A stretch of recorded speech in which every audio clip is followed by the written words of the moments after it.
Bapak Ibu yang dikasihi oleh Allah, kita akan masuk kepada firman pada sore hari ini. Nah, saya akan membawakan tema yaitu berkat atas rumah tangga. Ya. Nah, sebelumnya seberapa banyak di tempat ini yang sudah berkeluarga, datang dengan suami istri? Boleh? Yang sudah berkeluarga? Yang sudah berkeluarga ada? Oh, ada ya. Yang belum berkeluarga? Ada. Kebetulan saya sudah berkeluarga. Nah, jadi saya akan berbagi pengalaman bagaimana kemudian saya menjalani kehidupan rumah tangga saya. 5 tahun pacaran dengan istri saya yang sekarang. Kemudian di bulan 4 ini nanti kami sudah menjalani bahtera rumah tangga itu 8 tahun. Dan sudah dikaruniai anak 3. Nah, Bapak Ibu yang dikasihi oleh Allah, nah kita akan belajar. Di dalam Alkitab, maka dicatat bahwa keluarga itu terbentuk atas inisiatif Tuhan. Sekali lagi ya, kita akan belajar bahwa di dalam Alkitab itu dicatat bahwa keluarga itu bisa kemudian ada dan terbentuk itu karena inisiatif Tuhan sendiri. Kita buka Alkitab kita di dalam Kejadian 2 ayat yang ke-18. Kita boleh baca bersama-sama ya. 3, 2, 1. Tuhan Allah berfirman, tidak baik kalau manusia itu seorang diri saja. Aku akan menjadikan penolong baginya yang sepadan dengan. Jadi bukan saya yang ngomong, tapi Alkitab yang ngomong. Bahwa tidak baik kalau manusia itu seorang diri. Di dalam Kejadian 2 ayat yang ke-20 itu dicatat begini, bahwa pada waktu manusia yaitu Adam, nah ya, waktu itu kemudian Tuhan memberi perintah kepada Adam, Adam, sekarang kamu pergi beri nama-nama binatang yang ada di Taman Eden. Nah, Alkitab mencatat manusia itu memberi nama kepada segala ternak, kepada burung-burung di udara, dan kepada segala binatang hutan. Tetapi baginya sendiri ia tidak menjumpai penolong yang sepadan dengan dia. Lalu di dalam Kejadian 2 ayat 21 sampai yang ke-23, Alkitab mencatat bahwa akhirnya kemudian Tuhan membuat Adam, manusia itu tertidur nyenyak, dan ketika ia tidur, Tuhan Allah mengambil salah satu rusuk daripadanya, lalu menutup tempat itu dengan daging. Dan dari rusuk yang diambil Tuhan Allah dari manusia itu, dibangunnyalah seorang perempuan, lalu dibawanya kepada manusia itu. Nah, Bapak Ibu yang dikasihi oleh Allah, teman-teman, anak-anak muda, dan kita akan belajar pelan-pelan, kita akan belajar bersama-sama. Di dalam Alkitab Perjanjian Lama ada beberapa contoh tokoh-tokoh Alkitab yang dia seorang great leader, pemimpin yang besar, disegani di bangsanya, ditakuti oleh bangsa-bangsa lain, dan sangat dihormati. Tapi dia tidak berhasil dalam memimpin rumah tangga. Sebut saja itu Samuel. Nanti Bapak Ibu boleh baca di dalam 1 Samuel 8 ayat yang pertama sampai yang ketiga. Dikatakan bahwa Samuel itu mempunyai 2 orang anak. Tapi ayat yang ketiga, tetapi anak-anaknya itu tidak hidup seperti ayahnya. Mereka mengejar laba, menerima suap, dan memutarbalikkan keadaan. Bayangkan, Samuel adalah seorang nabi yang mengurapi Raja Daud. Samuel adalah seorang nabi yang sangat dihormati di bangsa Israel pada waktu itu. Tapi Samuel itu tidak berhasil dalam memimpin rumah tangganya. Baru contoh yang kedua kita tahu adalah Daud. Kita sering dengar bagaimana kisah Daud. Daud adalah seorang yang pemimpin yang sangat besar, yang sangat disegani dan ditakuti oleh bangsa-bangsa lain. Tapi Daud tidak berhasil dalam mendidik anak-anaknya. Nanti teman-teman Bapak Ibu boleh baca dalam 2 Samuel pasal yang ke-13. Ini awal mula daripada kemudian hancurnya anak-anak daripada Raja Daud. Kemudian diteruskan di dalam 2 Samuel pasal yang ke-15. Nah, perhatikan Bapak Ibu. Pemimpin yang sangat besar sekalipun itu bisa kemudian tidak berhasil dalam mendidik anak-anaknya. Apalagi kita di sini di tempat ini, anak-anak muda. Ya, kalau mau cari jodoh itu mulai dari pacaran. Kenapa? Karena pacaran itu sebenarnya adalah masa di mana kita mengenal satu dengan yang lain. Kalau nggak cocok, tinggalkan. Nah, kebanyakan daripada kesalahan adik-adik saya yang perempuan adalah sudah tahu ini laki-lakinya pemabuk, sudah tahu laki-lakinya ini suka main tangan, asik terus bertahan. Nah, perhatikan kenapa? Karena pernikahan itu adalah sekali seumur hidup dan bukan untuk coba-coba. Yang sepakat dengan saya katakan amin. Nah, oleh sebab itu saya berdoa, biarlah kiranya pulang dari ibadah ini kita mengerti apa arti membangun sebuah rumah tangga. Saya mau kasih tahu satu hal, Bapak Ibu, teman-teman, adik-adik semua. Menikah itu bukan seperti drama Korea Selatan atau drama SCTV. Ya, yang wanitanya culun, lagi nyari pekerjaan, ditabrak mobil mewah, senyum, kemudian ketemu kenalan, kerja di satu perusahaan yang sama, jadi asistennya, kemudian mereka menikah.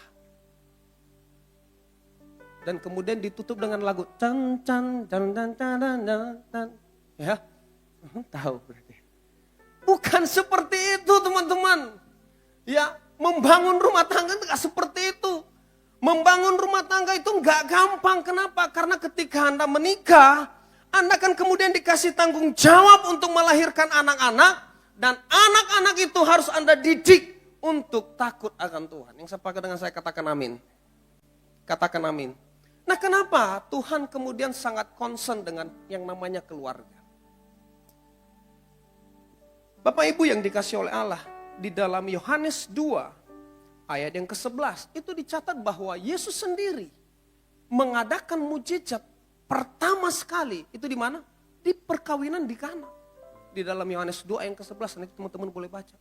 Bayangkan saking kemudian pentingnya sebuah keluarga. Maka kemudian kita melihat di awal Tuhan menciptakan langit dan bumi, menciptakan manusia. Tuhan sudah berfirman, tidak baik manusia ini seorang diri. Dia harus kemudian memiliki penolong yang sepadan dengan dia. Dan kemudian di perjanjian baru, Yesus Kristus mengadakan mujizat pertama sekali. Itu di Kana. Nah, saya berdoa, biarlah kemudian kita di tempat ini, itu boleh membangun rumah tangga. Rumah tangga yang takut akan Tuhan. Yang sepakat dengan saya katakan amin. Kita beri tepuk tangan yang meriah untuk Allah kita. Lebih meriah lagi dong. Nah, Bapak Ibu yang dikasih oleh Allah, teman-teman semua. Nah, kita akan belajar bagaimana sih kemudian kita itu boleh membangun rumah tangga yang betul-betul takut akan Tuhan. Nah, di dalam Mazmur 128 ini mengajari kita akan baca ayat yang pertama. Mazmur 128 ayat yang pertama, seri ini kita boleh baca bersama-sama. 3, 2, 1. Nyanyian ziarah. Berbahagialah setiap orang yang takut akan Tuhan, yang hidup menurut jalan yang ditunjukkan. Nah, Mazmur 128 ayat yang pertama ini dicatat, berbahagialah setiap orang yang takut akan Tuhan, yang hidup menurut jalan yang ditunjukkannya. Yang pertama, Bapak Ibu, teman-teman, adik-adik semua, suami istri itu harus takut akan Tuhan. Jadi membangun bahtera rumah tangga itu harus sejalan, satu visi. Anda jangan katakan begini, nggak apa-apa bang, dia beda, dia agama seberang, nanti saya yang tarik dia, nggak bisa. Terang dan gelap itu nggak bisa dipersatukan. Sedangkan terang sama terang aja kadang berantem, apalagi terang sama gelap. Nah, jadi yang pertama, kita harus suami istri itu harus sama-sama takut akan Tuhan. Harus satu visi. Kalau udah berseberangan itu udah susah. Jadi buat teman-teman, cari laki-laki, cari wanita yang benar-benar takut akan Tuhan. Bapak Ibu yang dikasih oleh Allah, teman-teman. Ini saya nggak pernah cerita. Saya ketemu sama istri saya itu di gereja. Waktu itu Ita itu melayani di atas sebelum jadi seorang penari tamborin di rumah persembahan. Nah, pertama sekali itu melayani di Lubuk Pakam, Bapak Ibu, teman-teman. Dia itu seorang guru sekolah minggu. Nah, saya dulunya sebelum jadi seorang pengkhotbah, seorang worship leader, saya adalah seorang pemain piano. Jadi seperti ini musisi loh. saya jago main piano. Nah saya ketemu di pelayanan. Nah jadi saya kadang-kadang heran kenapa mesti harus cari pendamping hidup itu di luar gitu. Ketemu di gereja, di parkiran, masalahnya susah parkir. Sini Kak saya bantuin, gitu. Loh kita nggak tahu gitu, kenalan. Nah sampai sekarang kami sama-sama melayani. Ita itu kadang nari tapi bukan dua yang nari sekarang ya. Dia kadang-kadang nari ya di sini di Badak Keempat. Kami sama-sama melayani. Nah sangat indah sekali kalau kemudian sama-sama takut akan Tuhan. Sama-sama tahu firman. Amin. Nah, apa sih kemudian akibat berkat kalau kemudian sepasang suami istri itu sama-sama takut akan Tuhan? Saya 8 tahun perjalanan kami menikah, saya banyak belajar. Ternyata salah satu cara agar doa di dalam keluarga kita itu tidak terhalang, maka kita itu harus saling mengasihi dan menghormati dengan pasangan kita. Perhatikan di dalam 1 Petrus 3 ayat yang ke-7. Saya akan bacakan bersama-sama. Demikian juga kamu, hai suami-suami, hiduplah bijaksana dengan istrimu sebagai kaum yang lebih lemah. Hormatilah mereka sebagai teman pewaris dari kasih karunia, yaitu kehidupan. Supaya apa? Doamu jangan terhalang. Senggol suaminya, dengar itu Pak bilang. Bapak Ibu yang dikasih oleh Allah, saya mau bersaksi sedikit. Saya dan Ita ini menikah di 2 suku yang berbeda. Dia itu suku Batak Toba. Nah sementara saya, ini adalah suku India. Enggak ya, saya dari suku Nias Bapak Ibu. Saya enggak tahu ada masalah apa orang kita Batak dengan Nias. Tapi setiap kali kemudian ini pertama sekali, ini saya benar-benar shock. Ya. Jadi waktu Ita, istri saya ini kemudian perkenalkan saya ya kepada orang tuanya, itu keluarganya shock. Kenapa? Karena Ita ini anak satu-satunya perempuan. Jangan maulah kau sama Nias itu katanya. Wah, saya waktu itu dalam hati ya, saya nggak ngomong sama istri saya, dalam hati saya bilang, jangan macam-macam ya. Kalau nggak diterima, gini-gini masih banyak yang ngantri. Oh iya kan? Nah, bukan cuman di sukunya istri saya, Bapak Ibu teman-teman. Di suku saya, mohon maaf, orang kita Batak itu pun digituin. Saya ini kan anak pertama dari 3 bersaudara. Adik saya yang paling terakhir itu bedanya 19 tahun dengan saya. Ya, satu-satunya cewek. Adik saya sekarang udah menikah sama Cindo. Cina Jakarta. Ya, di Jakarta tinggal. Nah, saya ini anak pertama. Begitu juga waktu saya perkenalkan istri saya, Ita ini. Pak, Ma, saya udah dewasa. Saya perkenalkan ini. Istri saya. Siapa? Orang kita Batak. Oh iya, buru apa? Buru Sidabuta. Mama papa saya itu nggak berani negur, tapi dari mimik kita udah ngerti. Belum lagi omongan tetangga, jangan mau kau sama orang kota. Cemana nanti rumahmu yang besar itu di kampung, siapa yang tempati itu? Anak mau lagi nanti Morris itu balik lagi, bagusan satu suku aja. Ada ini anak pamannya di sini kuliah juga S1. Cobalah, itu tantangan yang kami alami. Nggak didukung. Nah saya masih ingat Bapak Ibu, waktu itu saya masih kuliah S2 ya di USU. Waktu itu saya lagi ngambil S2 saya. Itu saya pontang-panting kerja, biaya sendiri. Tiba-tiba kemudian tamat ya. Tamat langsung dibilang Ita udah lamar aja lah katanya. Karena saya tahu Ita ini takut nanti saya kepincut kepada wanita yang lain mungkin ya. Nah waktu itu kemudian oke, kita datang, saya lamar. Nah, puji Tuhan. Nah saya tunjukkan kepada kemudian mertua saya bahwa apa yang mereka dengar selama ini itu enggak betul. saya tunjukkan betul-betul bahwa saya memang benar-benar takut akan Tuhan. Nah, apa yang terjadi sekarang?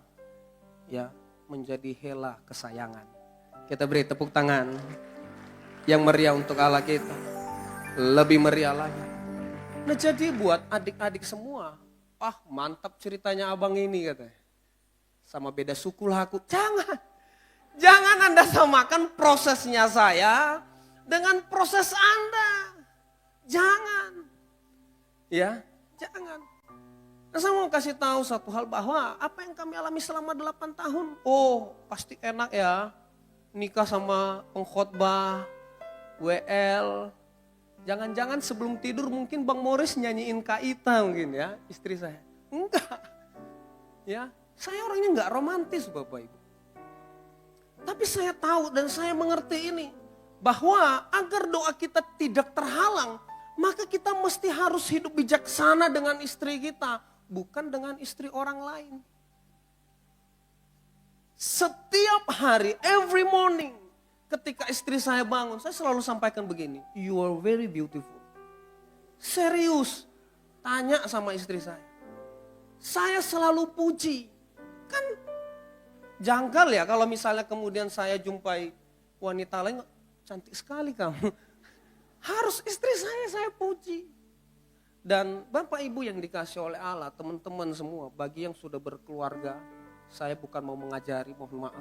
Tapi 8 tahun saya berkeluarga, saya selalu terapkan ini. Minimal sekali sebulan, saya itu kemudian hang out dengan istri saya, tanpa anak-anak. Enggak mesti keluar negeri, enggak. Kesuju ya jalan, ajak nonton. Loh, nonton. Mau nonton apa, Ma? Serius. Kita nongkrong berdua. Itu tanpa ada anak-anak. Dan kemudian kita bahas. Gimana selanjutnya? Apa yang harus kita lakukan? Bagaimana dengan anak-anak? Dan lain sebagainya. Saya mau katakan 8 tahun kami membangun rumah tangga. Bukan gak ada tantangan Bapak Ibu teman-teman. Bayangkan waktu itu pekerjaan lagi pas-pasan. Anak saya lahir tiap tahun satu. Stres enggak? Stres. Saya stres. Kami enggak ada ART, kami enggak ada pembantu, enggak ada yang bantuin. Bayangin itu masih pengantin baru, tiba-tiba itu belum besar anak pertama sudah ada anak kedua masih digendong. Masih digendong anak kedua, udah besar aja perut. Waduh, saya bilang, astaga, saya bilang. Saya stres Bapak Ibu, saya masih manusia. Saya bilang sama istri saya, ini gimana ini biayain sekolahnya, gimana pampersnya, gimana imunisasinya, saya stres. Pekerjaan kita juga seperti ini, saya bilang begitu. Tapi memang ya, berkat anak itu selalu ada. Nah, menariknya adalah kalau kita punya pasangan yang anak Tuhan, kita itu gini loh, pegang tangan. Nah, kamu jangan takut. Kita doa sama-sama dan kita jalani sama-sama. 8 tahun berlalu, ternyata terlewati. Anak-anak mulai, sekarang anak pertama udah kelas 1 SD, anak kedua sudah TKA, anak ketiga bentar lagi mungkin saya kuliahkan aja ya. Karena terlalu aktif, udah kamu kuliah aja. Terlewati. Nah, jadi buat adik-adik yang punya trauma, waduh saya anak broken home, papa mama saya berantem. Dan saya gak mau nih menikah lagi, saya gak mau menikah. Oh, stop dulu. Perhatikan ini baik-baik.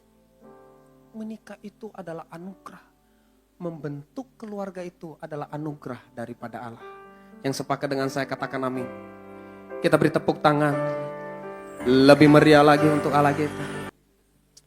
Nah, saya akan tutup Bapak Ibu. Yang kedua, berkat apa yang kemudian kita terima kalau kemudian suami istri takut akan Tuhan. Dan yang kedua yaitu, apa yang harus kita lakukan? Yaitu saling menghargai dan menghormati sebagai pewaris kasih karunia Allah. Di dalam keluarga itu perlu ada yang namanya kasih yang saling berkesinambungan satu dengan yang lain. Di dalam Kolose 3 ayat yang ke-18 sampai yang ke-21 dikatakan begini, hai istri-istri, tunduklah kepada suamimu sebagaimana seharusnya di dalam Tuhan. Hai suami-suami, kasihilah istrimu dan janganlah berlaku kasar terhadap dia. Dan kemudian yang ketiga, hai anak-anak, taatilah orang tuamu dalam segala hal, karena itulah yang indah di dalam Tuhan.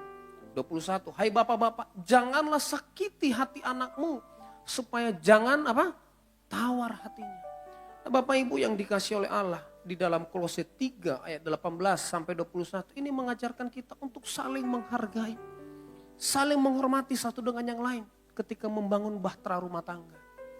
Nah, saya mau bersaksi lagi, saya bersyukur saya dilahirkan di dalam keluarga Kristen yang memang kedua orang tua saya itu adalah hamba Tuhan. Saya kalau kemudian dengar ada kesaksian teman saya, wah ini saya dilahirkan di keluarga yang kurang harmonis. Kemudian ada teman saya cerita, wah saya dilahirkan di keluarga yang memang tidak benar-benar takut akan Tuhan. Papa mama saya sibuk padahal mereka banyak uangnya. Tapi kemudian ketika saya tarik, saya sangat bersyukur. Saya punya keluarga yang sangat lengkap. Saya lahir benar-benar di keluarga Kristen. Dididik dari kecil sudah harus rajin sekolah minggu. Kalau kemudian Bapak Ibu lihat saya bisa berkhotbah, itu karena didikan dari kecil oleh orang tua saya. Nah, apa yang kemudian saya pelajari dari kedua orang tua saya? Orang tua saya mengajari untuk kemudian tetap takut akan Tuhan. Menghargai pasangan, menghargai saudara kita. Nah, di dalam Kolose 3 ayat 18 sampai 21 ini mengajarkan kita untuk kemudian boleh menghargai satu dengan yang lain. Satu dengan yang lain. Pasangan kita, abang adik kita harus saling menghargai, saling menghormati. Nah, saya kemudian akan fokus di dalam ayat yang ke-20. Dikatakan begini, hai anak-anak, taatilah orang tuamu dalam segala hal. Suatu saat saya kemudian bertemu dengan seorang anak muda. Dan kemudian teman ini ngomong ke saya, bang, kalau orang tua kita penjudi, pemabuk, apa enggak kita gaskan aja dia bang? Kan enggak ngasih contoh yang baik. Pulang malam, abang mah enak. Orang tua abang memang pendeta. Orang tua saya, aku gaskan aja dia bang. Silap-silap sedikit kutusuk aja lah dia. Saya bilang enggak, dengar baik-baik saya bilang. Karena kebetulan yang datang ke saya ini masih adikan saya bilang dengar baik-baik sini. Saya rangkul, kemudian dengar baik-baik saya bilang. Kita sebagai anak itu tidak mempunyai hak sedikit pun untuk menghakimi orang tua kita. Sekali lagi ya, saya berkata begini sama teman saya, bro sini. Kita sebagai anak tidak memiliki hak sedikit pun untuk menghakimi orang tua kita. Apapun orang tua kita, siapapun dia, bagaimana kelakuannya, Alkitab catat, taat dan hormati. Oh tapi gak bisa dibilangin, udah ada cerita, gak ada alasan taat sama orang tua. Taat sama orang tua, apapun, bagaimanapun dia taat, hormati. Bapak Ibu yang dikasih oleh Allah, saya mau kasih tahu satu hal. Sejahat-jahatnya orang tua kita, teman-teman, adik-adik, dia adalah tetap orang tua kita.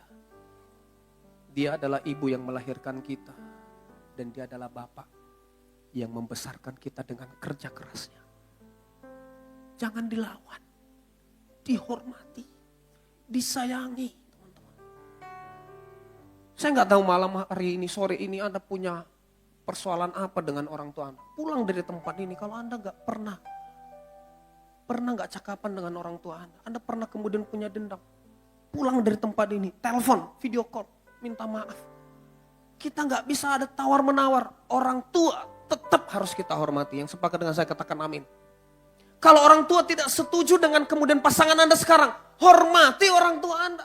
Kalau orang tua kemudian tidak setuju dengan pilihan Anda sekarang, hormati orang tua. Alkitab catat, hormatilah ayahmu dan ibumu. Agar apa? Lanjut umurmu. Dan apa yang kau perbuat selalu berhasil. Yang sepakat dengan saya katakan amin.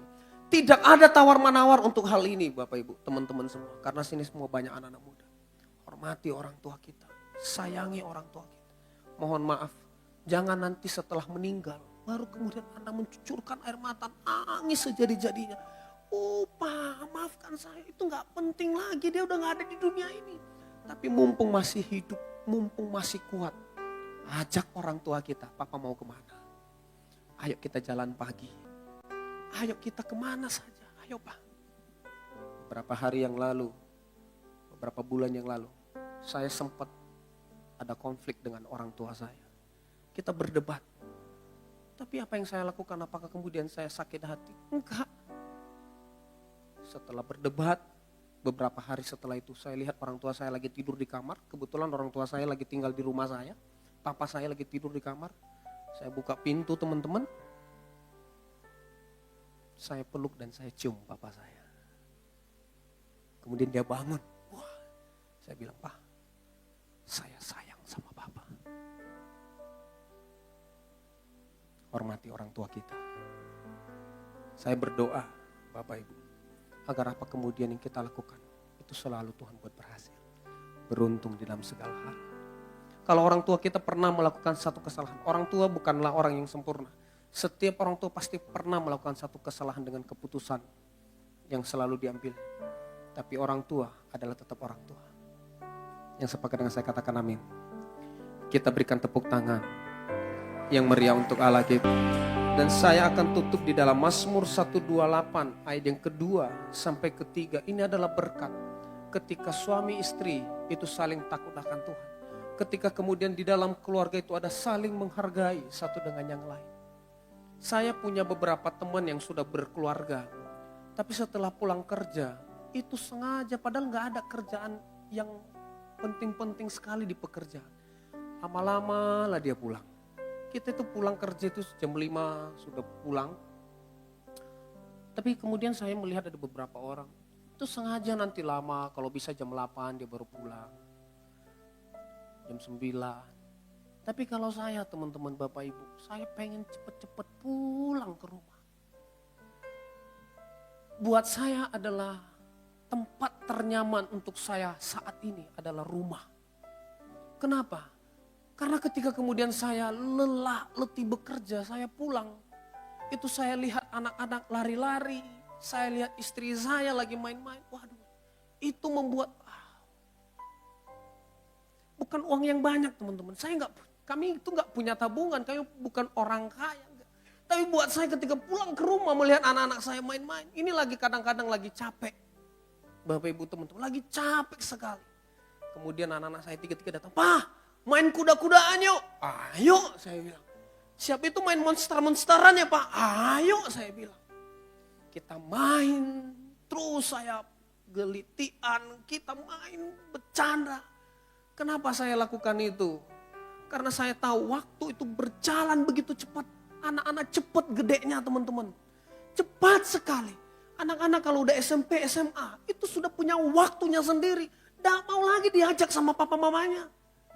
Saya manfaatkan waktu itu. Mau main, peluk-pelukan lagi capek, lagi lelah. Gak tahu ada masalah, ayo main, ayo main. Dan kalau kita takut akan Tuhan, ini bayangkan. Apa yang kita kerjakan itu kemudian akan membuat kita berbahagia dan baik keadaan kita. Ayat yang ketiga, istri kita akan menjadi seperti pohon anggur. Artinya apa? Menjadi kesukaan buat kita. Mau dia bagaimanapun perbedaan wajahnya ketika masih gadis, kemudian ketika sudah berkeluarga mengembang ke kanan dan ke kiri, Anda akan bilang, wow, kamu sangat cantik istriku.